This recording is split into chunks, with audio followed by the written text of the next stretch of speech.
Et bonjour, c'est Nicolas de Immobilier Compagnie. Et ben là je suis sur un lac, c'est super joli, je vais te mettre des images et dans cette vidéo, tu l'as compris, je vais te parler en fait tout simplement de vivre de tes investissements, mais ce que tu dois faire avant. Alors bien évidemment, forcément je vais le lier à l'immobilier puisque moi je vis de mes investissements locatifs. L'idée c'est pas aujourd'hui de te parler que de l'immobilier, ou plutôt c'est de ne pas prendre ce que je suis en train de te dire comme fait avéré que pour l'immobilier. Ça va être valable pour tout.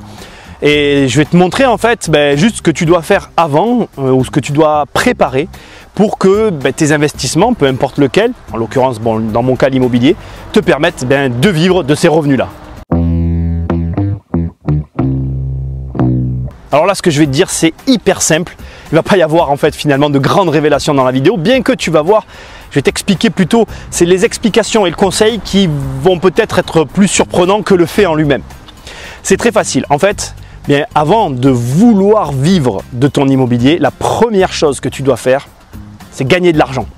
C'est super con ce que je suis en train de te dire et tu dois dire « Ah mais c'est une évidence! Ah mais c'est une évidence! Ah mais c'est une évidence !»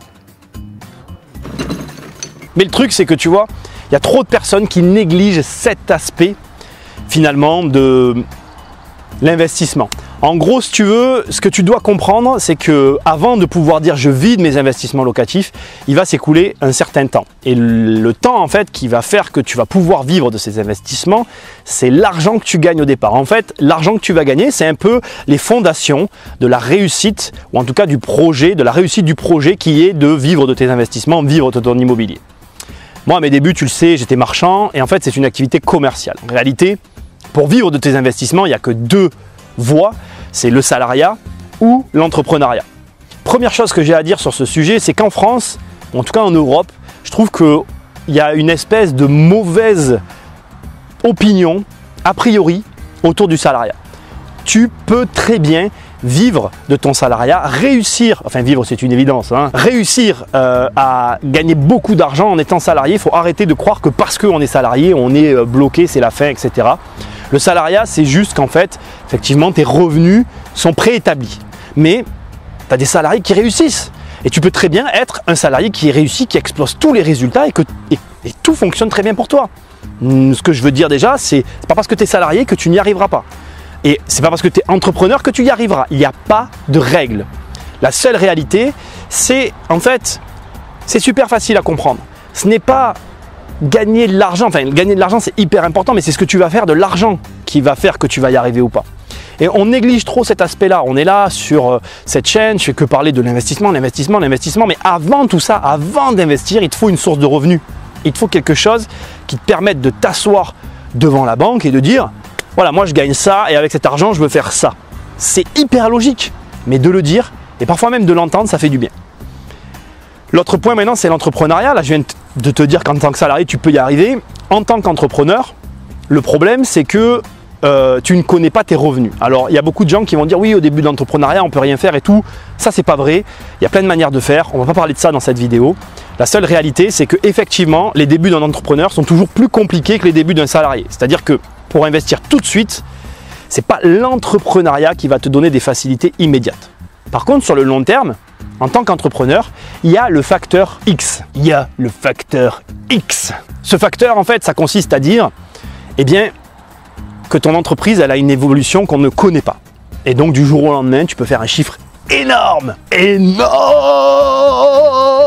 Bref, ce que je vais essayer de te dire, c'est que du coup, ce facteur-là est clairement à mettre dans la balance. C'est la différence avec le salarié qui, lui, a ses revenus stables et fixes. Du coup, en fonction de tes objectifs, tu choisis l'un et l'autre. Finalité, j'en viens au point et au conseil maintenant. Le point et le conseil de cette vidéo, c'est quoi? Tu vois, par exemple, moi j'ai fait l'erreur à mes débuts de vouloir investir avant de gagner de l'argent. C'est une erreur très courante et il y a de grandes chances qu'en fait tu fasses cette erreur-là, même si parfois tu es chevronné. Il y a des fois des investisseurs chevronnés qui vont avoir plusieurs investissements et en fait ils ne comprennent pas pourquoi ils n'arrivent pas à débloquer les banques ou en tout cas débloquer les prêts à la banque ou à se débloquer de leur situation. Mais parce que dans les faits, la valeur des investissements qu'ils ont, la valeur de ce qu'ils pensent valoir, la masse de ce qu'ils sont, n'est pas du tout équilibrée par rapport à leurs revenus. Donc, j'ai ce simple conseil à te donner. Il y a une très grande différence entre penser gagner de l'argent et gagner de l'argent. Ne pense pas que tu gagnes de l'argent, essaye de vraiment bien vérifier que tu gagnes bien de l'argent. Et si tu gagnes correctement de l'argent, aux yeux de tes partenaires financiers, ça sera une évidence que de te prêter de l'argent pour faire des investissements. La meilleure manière de voir finalement si tu gagnes de l'argent avec tes investissements et tes revenus du travail, c'est à la fin de l'année. Les fins d'année, pour les investisseurs qui ont des difficultés, elles sont très représentatives au moment du foncier. Au moment où tu dois payer ton foncier, si tu es juste, c'est qu'il y a un problème. Au moment de payer ton foncier, si tu n'as pas l'argent, c'est qu'il y a un problème ou alors c'est une stratégie. Dans ces cas-là, tu oublies ce que je viens de dire. Finalité, vérifie toujours que tu gagnes de l'argent et le meilleur moment pour vérifier, c'est la fin de l'année. Moi, je te laisse ici avec ces paysages magnifiques. J'aime beaucoup faire ce genre de vidéo, je m'éclate, le cadre est génial. Et je te dis à très bientôt dans une prochaine vidéo. Ciao! Je me marre dans ces vidéos. Bref. Non, tu t'en vas déjà? Investir, c'est plus fort que toi.